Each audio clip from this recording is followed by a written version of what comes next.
All right, we are now back. I think I can hear you, Nick, so that's pretty cool. Hopefully. Yeah, we got you back in here.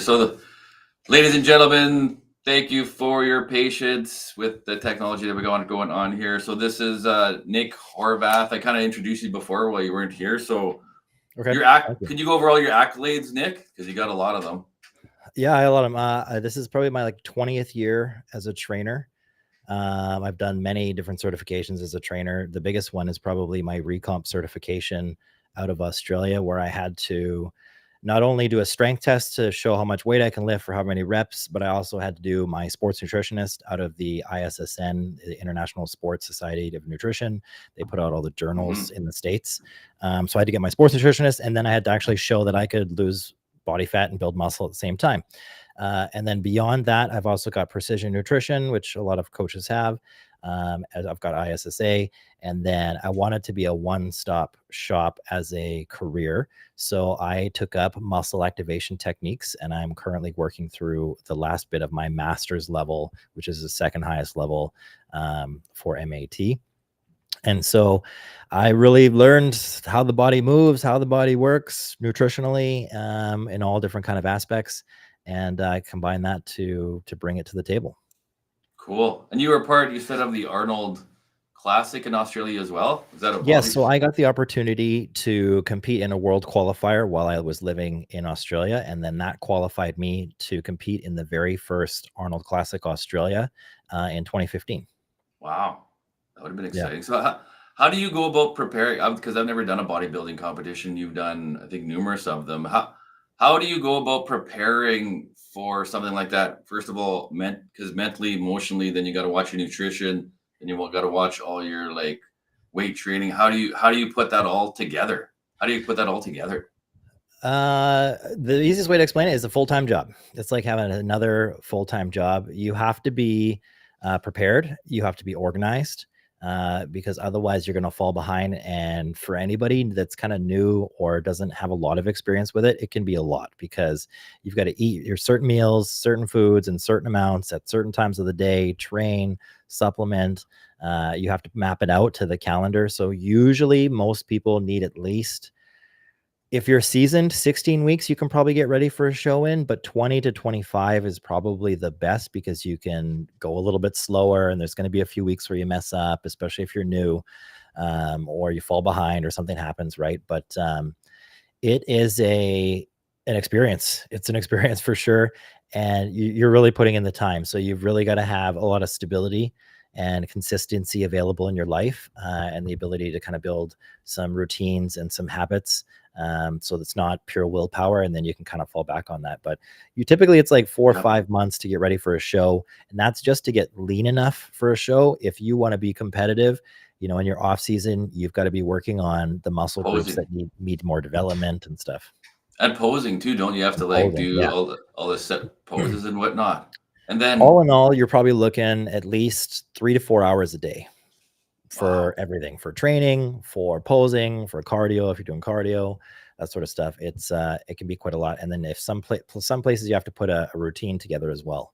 So you got to do a 60-second routine on stage for friends and family, and then pick your music for it. So how do you know? Because a lot of people out there, myself included, you have to eat certain foods at certain times of the day to make your body react in certain ways. So how do you know how much fats or how much protein or how many carbohydrates and when to take them, when not to take them, and what portions you're supposed to take, depending on who you are, your size, and all that kind of stuff too? Yeah. So, I mean, the best answer for that is everyone's a bit different. So it matters your starting point. Your starting point in any preparation is definitely the most important.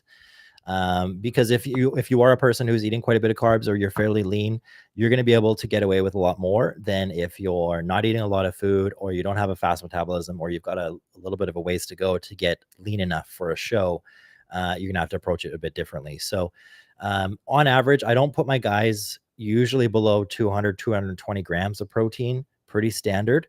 A lot of people don't realize that you need to have enough protein to not just maintain muscle tissue, but also to build anything extra, right? Yeah. And so based off of that, then Your carbs is going to be dependent on like how active your day is, how like what your position is, like how many carbs you're already having, and then how well your body tolerates it. The more muscle you have, the better you can tolerate it. Mm-hmm. And then your fat is going to be pretty consistent as well. So basically the way I explain it is, if you think of like a car, your protein is like the parts for your car, your motor.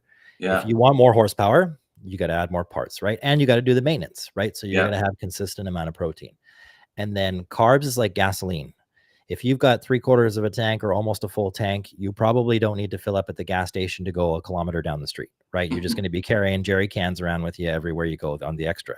And Yeah. then fat is basically like the oil that's going to keep your motor and everything running smooth, keeps everything going. So you need cholesterol in Mm. order to make hormones and in order to lower inflammation, et cetera, et cetera. That's interesting.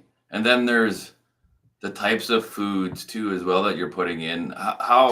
How strict, I guess, do you need to be as far as like real food or natural food, as opposed to putting stuff that's a bunch of sugared or manufactured or chemical? You got to be pretty strict on that, I would imagine, right? I mean, the best thing is, yeah, you want whole foods because there is a thermic effect of food, right? Certain foods that you eat will generate more body heat, and then you're actually burning calories as body heat, which will help in the getting lean process. But um, it really depends. It's kind of a little nuance because if you're doing the whole foods, which is I'm more ideal, you want to avoid the processed stuff. If you get to a point where you're really high in carbs, which is something that I get my clients routinely to do, we get you up pretty high in carbs. So we have a lot to take away from in the diet. There's only so much you can eat without like a ton of fiber. So at that point, then we have to do something where it's a little more processed, maybe like some cereal with some protein powder and stuff like that in order to get the carb content in there, because you wouldn't be able to eat it through rice and potato and stuff alone. It would just Mm-hmm. be too much. Yeah. Right. Interesting. And then the other part of that is, especially if you're not a seasoned competitor, when you're seasoned, you can get away with a little bit more. You know how your body works a little bit more. But the best way to do it is, we're basically looking at this as like a little science experiment. Okay. Yeah. And so you need to control all the variables. So if you eat the same foods in the same amounts every day for 1 or 2 weeks, you're going to get pretty reliable data based on, how your body responded. And if your Yeah. body's responding, you keep going. And if your body is not responding, then that's when you look at making some adjustments. But Yeah. if you're all over the map, how are you going to know what worked? Right? If you gain muscle or you lost body fat or you got fatter, or you don't know what works because you weren't consistent enough. Yeah. So how that looks is up to you, but the contents of the food, the meals should be relatively the same. Mm-hmm. And then I would imagine, how do you get people, if they're just starting and they've never done this before, to go out and get a shopping list and then clean out? Do you get them, I guess it's individualized as well. Do they have to clean out their fridge from any temptations that they might have, or their cupboards? Like, how do you go? You know what? I recommend that. I recommend not having trigger foods in the house, Yeah. especially if you can't, withhold from that. The other thing is, if you're lucky enough, some coaches will do cheat days as well, so that you can kind of Mm-hmm. like, purge some of that stuff out on a cheat day, or use it as a reward for all your hard work. Mm-hmm. Um, but yeah, it just depends on willpower, and this is also why I teach some mindset stuff as well, because you've got to be able to have the willpower to resist that kind of stuff and not put yourself in a position where you're at risk. So, your social life kind of takes a bit of a dip because you're not going out here and you're not going out there because there's a lot of temptation. There's a lot of social pressure. And then it's very easy to fall off of a routine or a schedule by a couple of hours. And then before you know it, you're 2 meals behind and you're trying to cram in 2 meals before you got to sleep. And it just throws everything off. Yeah. Do you ever get people lying to you to say that they didn't eat the Oh, yeah. fast food? Oh, yeah. I think everybody lies to their coach a little bit, and I think everybody lies to themselves a little Yeah, oh, bit yeah, too. for I sure, will definitely. say, in my first competition, I bought one of those boxes from Costco, like the only 100-calorie chocolate bars, the little tiny ones. Yeah. I'll just do a little more cardio, a little more I ate that whole box in 2 days. Yeah. It did not go well. Yeah. So you just can't force yourself to. You gotta not buy it again. Basically, if you don't have it, you can't eat it. And if Yeah, you don't go yeah. to the store hungry, you also can't buy it. Yeah. So it's I'm the just going best to the way to do bar it. to have one. I'm just going to the bar to have one beer with my buddies, and then we were Yeah, done. yeah, and it's not gonna turn out well. Yeah. So how did you, like, let's take us back to where this all started. So you've been in for about 20 plus years. Were you always into fitness and weight training and looking after your body and your mind and your nutrition, or where did that, do you remember when that started, or has Yeah, that always been in? I would say it stemmed from, I'm an 80s kid, so I grew up with superheroes, and Spider-Man was really big, and all the Ninja Turtles, and that's the He-Man, and that's when all the era where everything had muscles, right? Yeah. And so that probably contributed to the desire to have muscles. Plus, growing up in school, and especially in high school, I was a skinny kid. I graduated like 140 pounds. And, Wow. as in like grade 4 and 5, I had a best friend turn on me, and then him and his new best friend basically made fun of me and bullied me and stuff like that. So that was probably a little bit of fuel and motivation. I figured, like most people, if I got a little bit bigger and I had more muscles, nobody would mess with me. And I might even get a little more attention from the ladies. Mm-hmm. I will say, once you get to a certain size, that kind of backfires. I've literally had guys push girls out of the way to come ask me what protein I take and what I think about their workout routine. And yeah, Yeah. so it has its nuances for sure. Yeah. Yeah. I guess the girls get a little afraid if you're like too, you look like you're too out of their league, or you got too many muscles. It's like, that guy, I can't talk to Yeah, that guy. usually around like 170 pounds, I get a little bit of attention, but anything when I gets closer, like 200-ish, like I am now or more, it's you're a required taste, for so to speak. Yeah. Yeah. So after that, I started working out in high school, and I think it was probably about grade 7. I realized there was only one other kid that could do as many chin-ups and stuff like that as I could, because we had that like 1970s universal on the backstage where it's, little pedals Mm-hmm. for the leg press and stuff like that. And then in high school, we were actually affiliated with a YMCA, and they had like a weight room upstairs. And so I got to go in the morning early before class, to go and work out. And it was really only the same 2 or 3 people and a couple of teachers. Mm-hmm. There was even a few times in like grade 11 and 12 where, if I was like most kids skipping class, I've had a teacher come up to the class I was supposed to be in while I was up in the gym working out. Oh yeah. At Yeah, least she you're doing saw me in the something. window and she pointed up at me and she came in, "What are you doing?" And I said, "I'm working out." And she said, "Well, we got a test tomorrow, so make sure you're ready." And I wrote an 89 on that sucker. I was one of the highest in the class. So Wow. she let me be after that. Yeah. Yeah, yeah, yeah, exactly. It's like, yeah, I'm studying for my test. This is how I do it. Yeah. That's good. Yeah. So yeah, and then after that, I just kind of kept going with it. And you know, in high school, like everybody, I got the Arnold's Encyclopedia of Bodybuilding book this thick. I read it front to back, kept it in my backpack the whole time. And everyone, saw the pictures of the bodybuilders are like, "Ooh, that's gross," and "Look at his veins," and "Too big," and "Too much." And I didn't really think too much of it until I got the opportunity in Calgary, actually, to go and see my very first bodybuilding show. They were hosting one downtown. And Mm-hmm. so on a whim, I went to watch the bodybuilding show in the morning and then the evening show. And that kind of fueled and motivated me to be like, you know what, if I train a little bit more and I'm a little more consistent, like I could be on stage, I could be the one that family and friends are cheering for. And, I'm not that far away from where these guys are. And after that, I decided I was going to do my very first bodybuilding competition. And then Wow. after that, literally a couple weeks before I did my bodybuilding competition, I finished school for an electrician. And I had a friend call me and she said, "Hey, they're looking for trainers at the New Gold's gym. It's one of the biggest in Calgary. I think you should apply." And I went and applied, and I actually lost the second page of my resume in the Hmm. wind into the field or whatever. And the guy Yeah. still hired me, got me into the course, and I started training. And it's one of those things that if you do what you love and you enjoy, you have the benefit. You don't really feel like it's work. So you don't really Yeah. work each day. I just go into the gym and training people and helping them get in shape and get the bodies and the lifestyle that they want. Yeah. That's awesome. I think that's where we met too, is at Gold's Gym in Calgary. Is that the one? 130th there, the one that used to be on 130th was the first Yeah. one I started at. Yeah. Yeah. Yeah. And That's cool.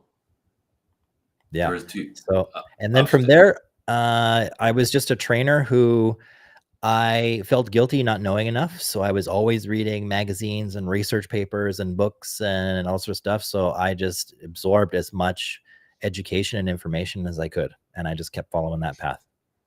So what do you think stops?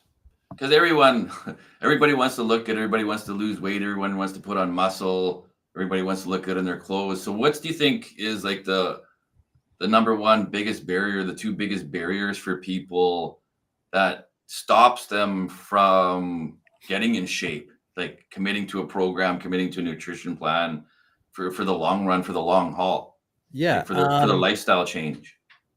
Okay, I'd say that there's a couple of things. The first thing is you have to have a strong enough why. You have to have a good enough reason why you're doing it, which is why Mm-hmm. I run the Revenge Body. Is I'm looking for those people who they're ready for a transformation and they have a strong why. They have a good emotional driver behind them to give them that why. Yeah. Um, the second thing is a plan. And so there's a lot of people that are do-it-yourselfers, and especially with all the misinformation and all the YouTube channels and TikToks and everything that's out there now, you can do it yourself. But if you want to be successful in anything, you find the people who are successful at doing it and you learn from them, right? So hiring a coach is probably the fastest way to do that, because then you're not wasting time learning things the wrong way for however long you're doing it. And then you have somebody to be accountable for. You have to have someone to answer to, right? And kind of give you the tools that you need in order to complete what you want to complete. Mm-hmm. Then after that, I would say it's just the ability to hold a lifestyle and a routine, especially like if you go as far as competing, you have to have life stability.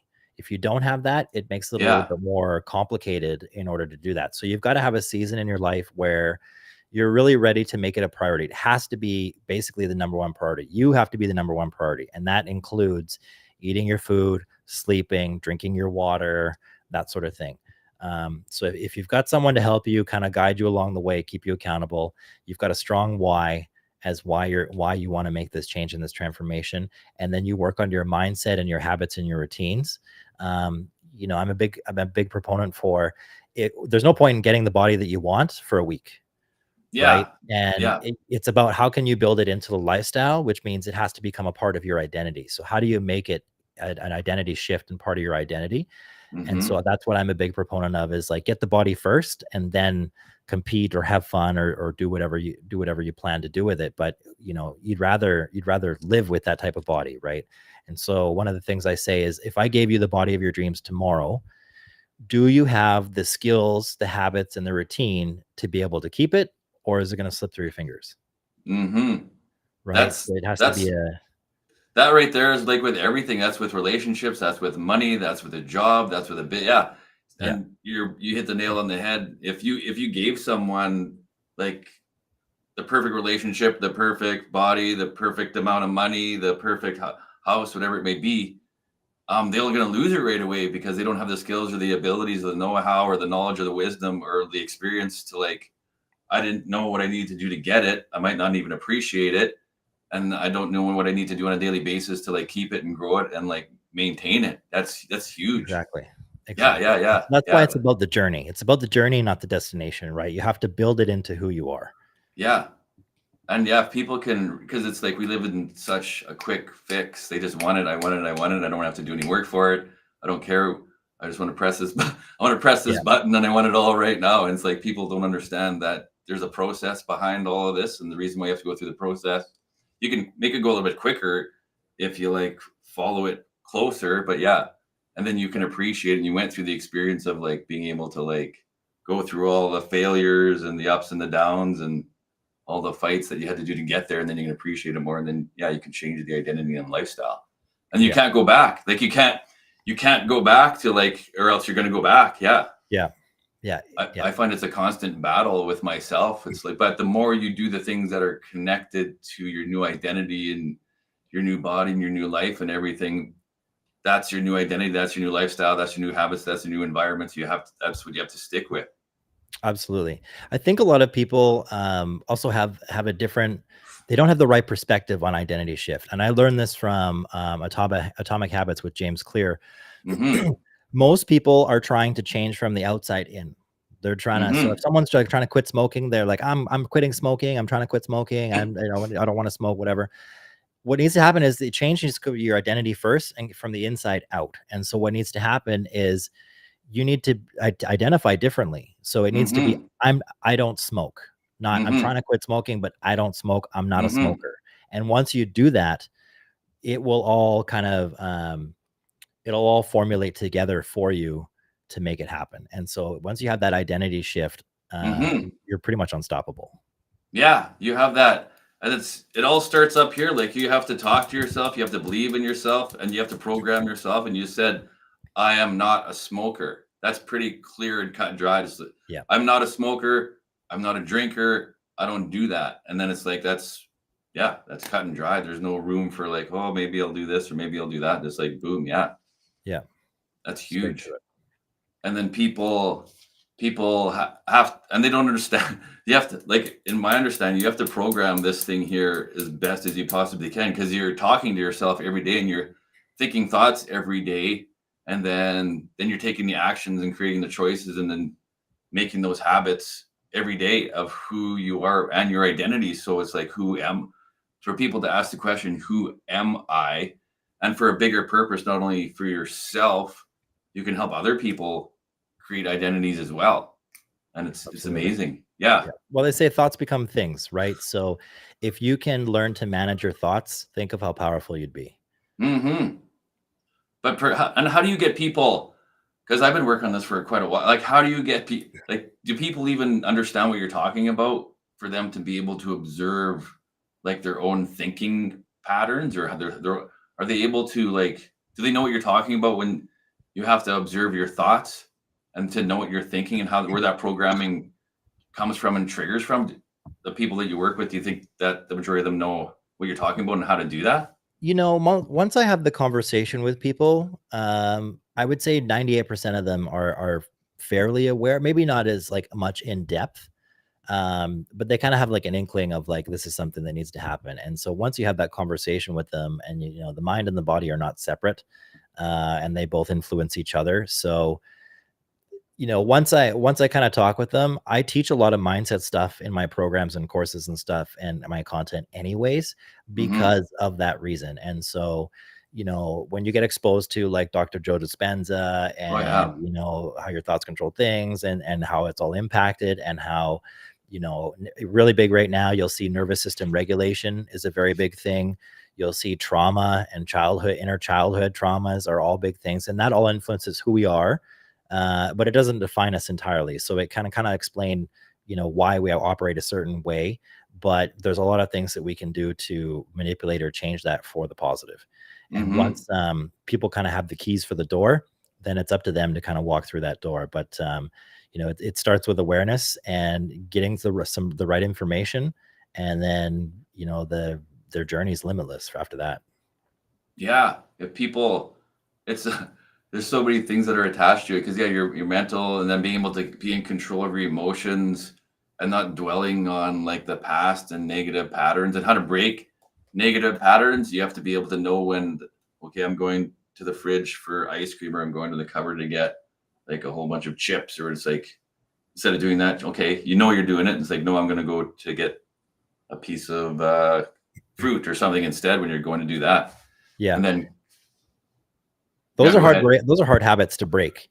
One of the things that I usually do with my clients is I'll tell them, look, if you're going to do it, have a protein shake with it. At least make some sort of positive with it, right?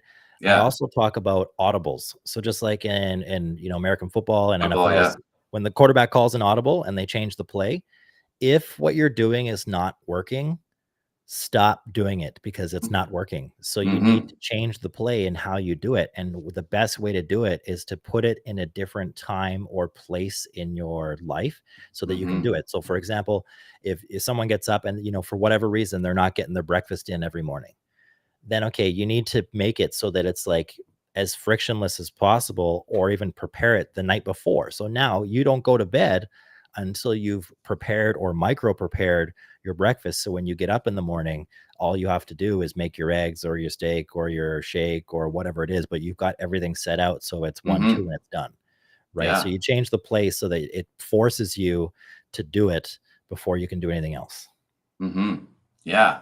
And then I wish, I don't know if it'll ever happen. Hopefully it will happen. Like, because it's the majority of the stuff. If you go into the grocery store, if you go driving down the street, the majority of the stuff out there isn't real food and healthy for you. You have to kind of search it out. You have to be very picky as to what you're choosing to put in your body, because the majority of the stuff out there, from my experience, when I walk into the grocery store, like, this is all like poison. Most of this stuff in here, it's not what the body needs to like thrive. And it's, yeah, you have to kind of turn down a whole bunch of stuff. Yeah, and I think the education behind it is just not, it's not optimal. You know, let's say Canada's Health Food Guide was not designed for health. It was designed for, we'll say, other reasons. Hmm. And it doesn't help people. So people don't need as much dairy. They don't need as much carbs.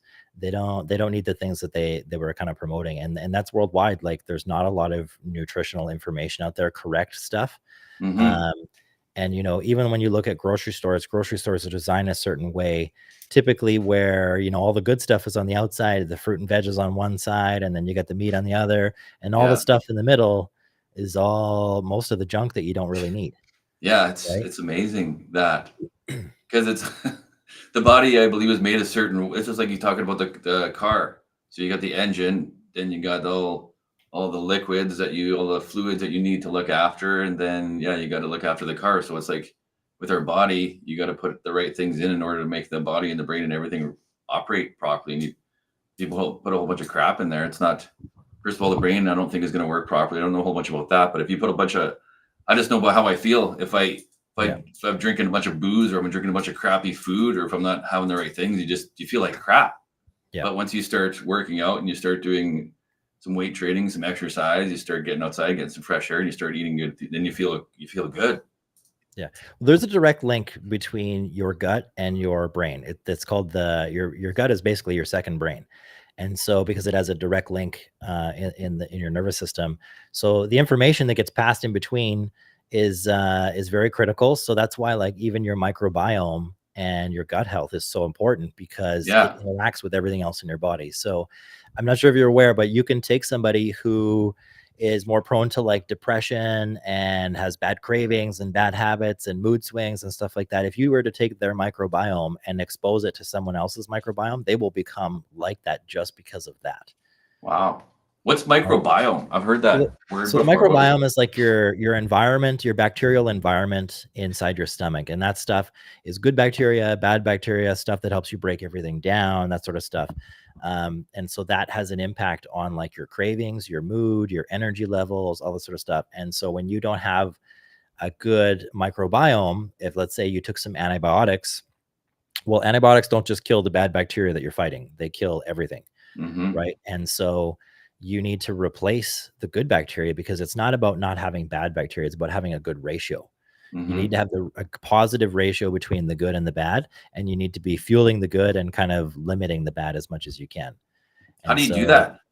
Like, usually how do you know? pre and probiotics supplements work well. Make sure you're third party tested. I work with a company specifically that they do third party testing, and there's no extras. There's no colors and dyes and flavors that are anything other than natural. Yeah. Um, Probiotics is another good one. Now you have to do like a weed and seed type of protocol. So if you take something like coconut oil, which is antimicrobial, I do like almost like a bulletproof coffee, but I do coconut oil, which is still an MCT oil in my coffee in the morning, and that will lower the overall count of your bacteria because it's antimicrobial. So you wouldn't want to have your probiotics at the same time because you're just going to Mm-hmm. kill all the good bacteria too. So it's better to do probiotics at night, and then all night long it has time to cultivate and kind of do its thing while you're sleeping. And then in the morning you could do your antimicrobial coconut oil or whatever you want to use. So basically you're kind of lowering the overall amount and then adding in some good, and then lowering the overall amount and then adding in some good, and you'll kind of skew that ratio. If you want more natural stuff, it takes a lot longer, but stuff like kombucha, stuff that's like fermented sauerkraut, that stuff will also help contribute to that. A lot of people will look at probiotic yogurt. You would have to fill my entire bedroom with yogurt in order to get the same amount that you would from a proper supplement. Yeah. So it's more a bit more marketing than it is actually functional. Yeah. There might be like a little sliver of whatever in there, and then yeah, That's interesting. right. Yeah. And so not only you're helping, like if you're trying to diet and you're trying to get in shape, we're not only helping like curb cravings and having good digestion and stuff like that, but you also need like a decent amount of strong stomach acid as well. Most people don't realize, but I think it's after 35, you can lose up to 1% potency in your stomach acid per year, especially if you have bad health, bad food habits and lifestyle habits and stuff like that. That can really impact it. Mm-hmm. You know, even stuff like soda and pop and stuff. It's not actually the soda and the sugar that it does it. It's the phosphates. And those phosphates can kill your stomach acid as well. And then that impacts your nutrient absorption and your digestion. So a lot of people, when they get, you know, when they get acid reflux disease or heartburn, it's because that food is sitting there and fermenting and not being broken down in the way that they should. Well, what do they usually give you? They usually give you antacids, right? Yeah. Which makes it even more basic and less acidic. So you get even more of a problem, right? So Mm-hmm. usually the problem is your stomach acid isn't strong enough. And so there is some protocols you can do to increase that. And then that way your nutrition is quite quick. And I've done it before with both myself and numerous amounts of clients. And like everything hits harder. Your protein works better. Your energy, your pre-workout or your coffee works better. You absorb nutrients. You don't have as many stomach issues. Your bowel movements Yeah. are better. It's a huge, huge difference.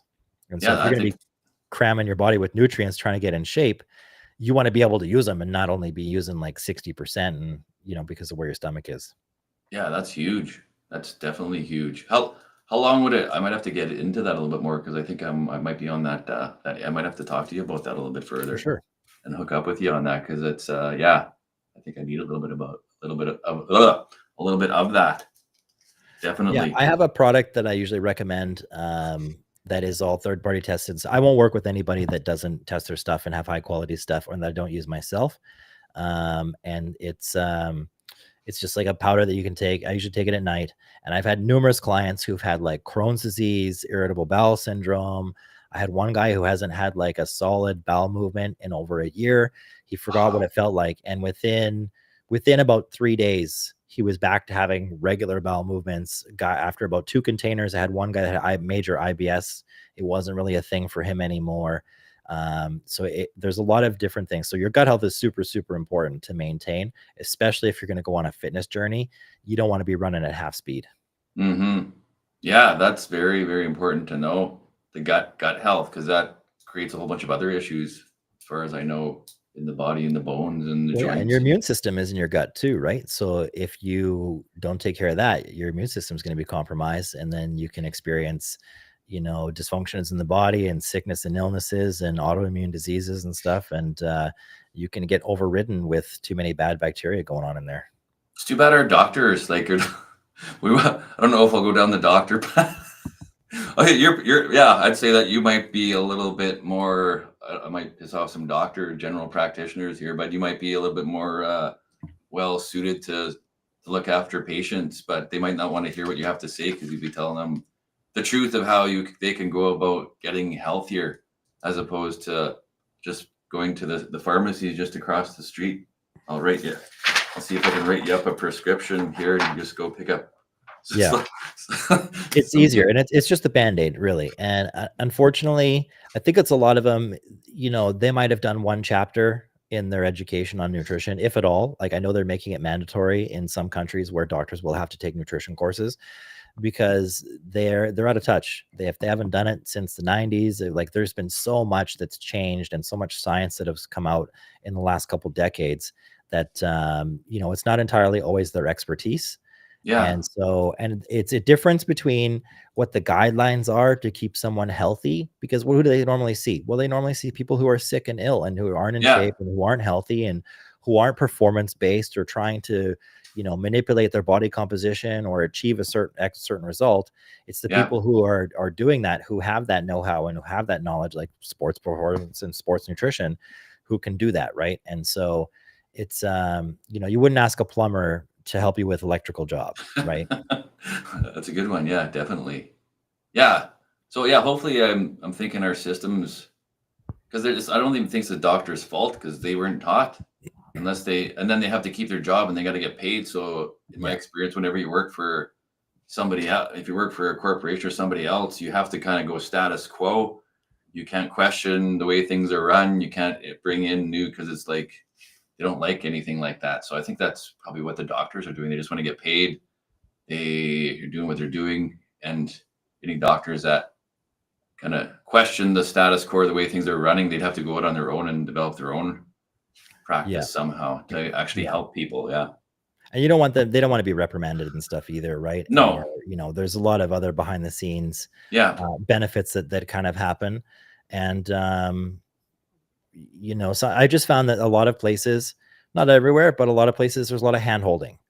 You know, I have to tell doctor, okay, I want you to do all this type of tests and blood work. Well, why do you want to have that happen? Well, because I want to know where my levels are before we, you know, we push the body into overdrive. You should know if your liver is kind of struggling, or you should know if your cholesterol levels are skewed, or if your red blood cell count is high, or your liver is kind of, the enzymes are out. Like, you should know this stuff before you're about to put some more stress on your body.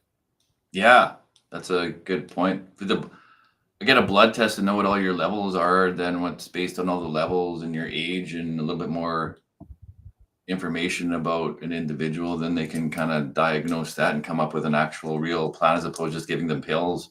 Like a real nutrition plan and a exercise plan would be a lot more beneficial, I think. And that's exactly what you do. So yeah, yep. So you can do blood tests to see where people are at, and then I routinely help my clients with their blood work. I'm fortunate enough that most of my clients, my niche or whatever, they get their blood work done pretty regularly, which is nice. And then I help them kind of like, it depends. Like if we're performance based, sometimes we're coloring just a little bit outside the lines, right? And so we keep it within optimal levels. Like being an optimal level versus the health level is very different, right? When you look at the spectrum for testosterone in men, you know, the spectrum is so big that if even if you're just on that inside of that low end, they won't do anything for you. And it's like, who wants to live at like just barely above the fence, right? Like you want to live an optimal life. So I do help people with that. And then obviously the proper supplementation that will correlate to better blood work. And then even just as much like when it comes to working in the body, they don't know what they don't know, unfortunately. And so a lot of people will go in and, oh, my shoulder hurts, or my elbow hurts, or my knee hurts. And they don't ask the right questions. And they also sometimes don't have the right information. Right. And so what do they normally do? Well, they give you something for pain, but they don't look at like what they treat the symptom, right? They're not treating the problem. Like, well, why are you getting pain? Right. Well, is your muscles dysfunctional? Do you need to be adjusted? When was the last time you get a massage? You know, what's your nutrition and your like, and what's your training like? Do you exercise? You know, do you do something to manage your stress and inflammation levels? They don't ask those questions. No. You know, it's first thing, here's the pain, here's a prescription. See you next week if it's not any better. It's amazing. It's amazing how we can have a system, because a system is as far as I can experience that I've gone to the doctor. You have a very short period of time, like, okay, get in, they'll do their vital signs, take your blood pressure, do a couple things, and then they don't really get to know you as a human being. Like, you'd have to get to know the person as a human being, like, okay, and then do the doctor stuff, and then, we got to put you on a nutrition plan, exercise plan, mind programming plan. I think that's the new doctor. That should be like, I don't understand. I guess it's the same when they used to smoke and say it was healthy for you. When used to, depending on which brand you're smoking, it's like, these are the healthiest smokes, and this is going to help you relax and get healthier and ease your stress. And look where that led us, right? Generations of heavy smokers. Right? Yeah. And and this goes to the mental programming aspect. I'm just, because it's amazing. Do people really think about what they're doing, whether it's like healthy, like it's actually a healthy thing for them, or do they just listen to somebody that's in a position of authority that they trust, that has a title, and they can tell them to do something that's totally unhealthy, and they'll go ahead and do it because if they see this person on TV or whoever. I don't understand. I kind of really don't understand that at all. Yeah, I mean, especially in this industry, there's so much information being put out there that you have marine biologists and other people who have no business talking about nutrition or talking about how insulin impacts the body. Or I've seen surgeons talk about nutrition and been on big shows, like big interview podcast shows, and like he's completely blowing by how sports nutrition and any of the nutrition actually works in the body, talking all the so when you get some kind of extremes that they kind of stand by, you have to also look at their accreditation, right? Like, are they actually educated in the field that they're talking about? Because a lot of them are not. And then a lot of them have a product to promote, or a lot of them have some other motivation behind them as to why they express that way. Mm-hmm. And like I said, you can't hire a plumber to become a surgeon. You know, you got to have the right person for the job. So you need to make sure that in today's age, when anybody can say anything and be an expert in pretty much anything, you Mm-hmm. have to do a little bit of critical thinking and analyzing to discover who they are and what they're about, and are they actually qualified. Yeah. Yeah.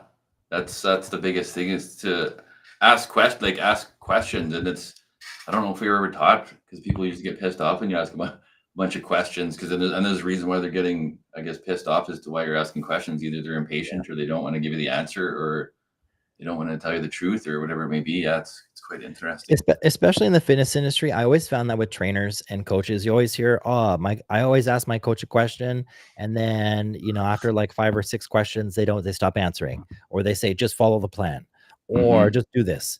And I've always said to my clients across the years and decades that I've worked with them is, I don't care how many times you ask me the question, I'm going to answer it for you, because I'm going to give you the knowledge. And if I don't know, I'll tell you Mm-hmm. that I don't know, but I'm going to go and Mm-hmm. find the answer, and I'm going to come back to you with the answer. And it's Mm-hmm. not just do it because I said so, Mm-hmm. right? And so anyone who's kind of do it because they said so, they probably don't know why they're actually doing it. So maybe question how much you trust what they're doing it. Or if it's an intricate question, you might have to do a little bit of your own research. And a lot of times that will expose some people who haven't done enough research on the stuff that they're promoting. Yeah. Yeah, that's interesting. We've been on here for a while. I do want to talk about where you're at right now, as far as living in Mexico and that type of stuff, and how Okay. you ended up getting into there, and how people can like reach you, and if you can talk about if people wanted to go do kind of like a fitness retreat down where you're at. Okay, yeah. So to try and make the long story short of my journey, when COVID happened, a lot of stuff happened, right? And so I think people really got a good taste as to how important your health is and taking care of your health, but also your mental health. Mm-hmm. And so during that time and a little bit before, I started getting into understanding the mind body connection on a deeper level, and how stress and trauma and everything can kind of impacts that. And so not only did I learn that from some of the best people in the industry, like somebody like Dr. Gabor Mate is a world leader for that. Um, but I also saw it in my modality of MAT. So the reason why the body becomes dysfunctional is because there's an inflammation that happens, and it kind of disrupts the communication between the brain and the muscle tissue. So not only do I see it from a research standpoint, a psychological standpoint, but also a physical standpoint. And so when I work with people, I help them kind of connect the dots. And that's why I've been doing nervous system regulation for 6 years now. It's just getting trendy now, the whole trauma, stress, inner child, that stuff. So I Mm-hmm. always kind of combine that together in my programs. And then now that I'm down here in Mexico, um, you know, the story is kind of continued, where when we came here to Mexico, we ended up doing some things that dealt with nervous system regulation, and then dealt with past traumas and stuff like that. And so I've literally seen what they talk about change people's lives and change people's health. You know, I had a partner who, she basically doesn't have endometriosis anymore. It's gone. Hasn't had Wow. any symptoms for 2 years. But if you tell people how she did it, and what occurred in order for that to happen, I've had people on the internet fight me for it. "Oh, it's not possible." It's like, well, I know people who it is possible for. Yeah. So, you know, a lot of the people that do come down here for those types of things, they are here largely because it's the end of the list, or nothing else has worked for them. Western medicine has kind of stopped working for them. And so I've been able to connect these dots with the mind and the body and the traumas and nervous system regulation, to kind of, because the body keeps score, right, to Mm-hmm. certain like conditions and diseases and stuff that people deal with. And so now that I'm here in Mexico, I offer online coaching, and I do MAT obviously here in person, but now I'm offering a immersive VIP fit trip experience. And so a couple people a month will get the opportunity to come down here to work with me here in Puerto Vallarta, Mexico. And it's like it's not boot camp, but it's an intensive week. We're gonna for 4 to 7 days, you're gonna get 4 MAT treatments. So we're gonna tune up your body. We're gonna make sure everything's functioning properly. We're gonna get rid of any pain. I'm gonna be able to tell you exactly what's going on in your body and why this is kind of a recurring thing. And we'll actually be able to make progress in the session, on the table, and beyond, I think I might have to do versus that. I think I might have to. like massage. When you go get a massage, what do? They loosen all the tight stuff, right? And how long does it last for? Not as long as you'd like it to, right? So with me, I'm working with your nervous system again, and putting information into your body to create more stability. And once you have stability, your body will give you mobility back. So I'm treating the problems and not the symptoms. And so when I diagnose, that's what I'm looking for. And you make progress with that right on the table and after the sessions. So after 5 or 6 sessions, because of the plasticity in your brain, it's going to take a lot more stress or repetitive motion or inflammation for the body to start breaking down again. Right. So you can actually make progress with it. So my goal is to get you so that I don't have to see you more than, unless you're doing something crazy that month, 1 or 2 times a month for a tune-up. So you'll be here. You'll get a number of sessions. We'll do MAT sessions for you to make sure your performance is up, get rid of any pain. I'll take you to the gym with me. You'll actually work out with me. However many sessions, minimum 4 sessions, where it's one thing if I'm standing there counting reps and telling you what to do. It's another when you got to train with coach, right? And you got to keep up, right? And so it's a lot of information to digest, because I'm going to break down methodology. I'm going to break down physiology. I'm going to break down biomechanics so that you have a deep understanding why you're doing something. Because if you don't know why you're doing something, you're not very likely to continue with it or to follow with it. And I want to make sure that all of the people that I work with have a strong foundation that you can always come back to. So after we're done working together, you're taking a break or whatever, you're not left with nothing. Oh, I did all these programs and all this training, and now I don't know where to start again. You know where you can start, and you only need me for a specific goal or to spice it up or to kind of kick your butt around and have some accountability. Cool. Then on top of that, we're also going to teach nervous system regulation. So I'll teach you how to do some breath work. We'll do some ice bath stuff here. I teach the Wim Hof method pretty regularly in order to do that, because it's kind of the best bang for your buck. Any other mindset stuff, I'll take you out for lunch and for dinner. We'll show you around Puerto Vallarta. And obviously, being here in Puerto Vallarta, it's the biggest bay in the world. The humpback whales are here every winter. And so they have their offspring here. They teach them how to swim and how to eat and sort of stuff. So it's not a 2-hour drive out into the ocean to maybe see one whale. We drive 10 minutes into the water, and then there's a bunch here, and we go drive over here, and there's a bunch over there. So It's a good time to come down, because you get to experience not only the whales and the bay and the ocean, but it's also nestled into the mountains and the jungle. So you can go on hikes, you can go on zip lining. There's a lot of different activities and stuff you can do. And that's on the West Coast. We have arguably the most beautiful sunsets in the world. I've never seen, like, you couldn't even paint them as beautiful as they are to do them justice. And so I combine all of that for your immersive week, where we're guaranteed to build muscle, lose fat, get you in better shape, do whatever we need to, blood work, treatment, that sort of stuff. And I use my network here to make sure that you get the best, to build out a custom VIP retreat for you. So then that way, whether it's doing the nuances of just the little pieces and components of the puzzle that you're missing to really get results if you're advanced, or if you just need somebody to really help you hit the ground running, we're going to make sure that you have that available so that you can get the best out of your transformations.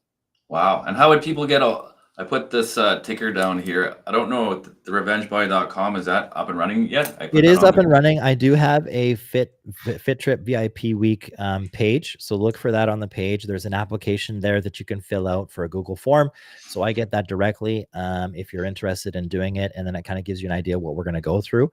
There are some add-ons and stuff, because we are in Puerto Vallarta. So there are some different circles of people and services that I have connections for as well.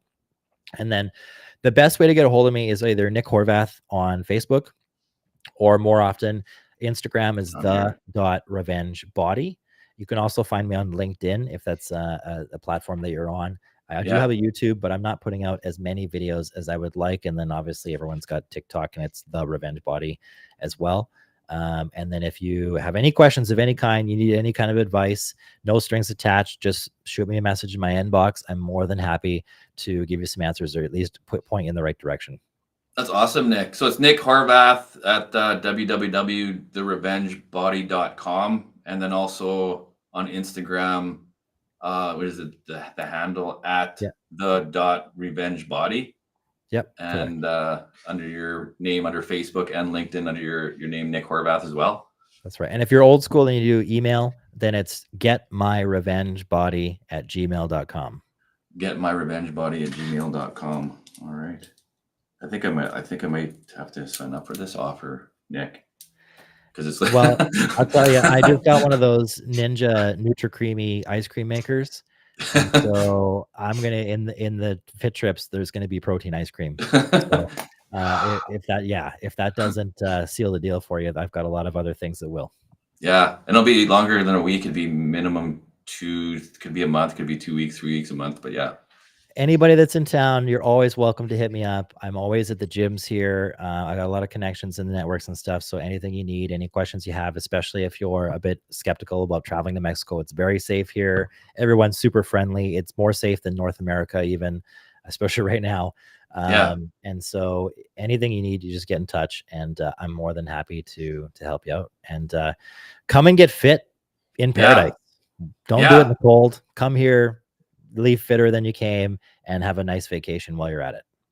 Yeah, you get to have a vacation, you get to have nice weather, you get to have Nick walk you through everything that has to do with your body. He'll make a nutrition plan for you. He'll show you how to lift some weights. He'll show you how to get muscle, lose fat, like everything everybody ever wants. That's right. It's all in one. He'll help you with your mindset and everything else. That sounds like you're gonna have a full toolbox to go home with, to be able to Mhm. use to get to where you want to be. Awesome. Well, thank you, Nick. I appreciate you coming on here to discuss all things fitness, nutrition, bodybuilding, weightlifting, exercise, mindset, all that kind of good stuff. And yeah, Thank you. I really appreciate you having me. yeah, I'll have to talk to you further on this, because I definitely want to need all this stuff, and I want to get away from the winter for a little while too. That's So right. Well, the colder it gets, the more you're going to think about it, right? So. Yeah, definitely. All right, thanks, Nick. I appreciate it. You have yourself a good day, and I thank you very much again. It's been a pleasure.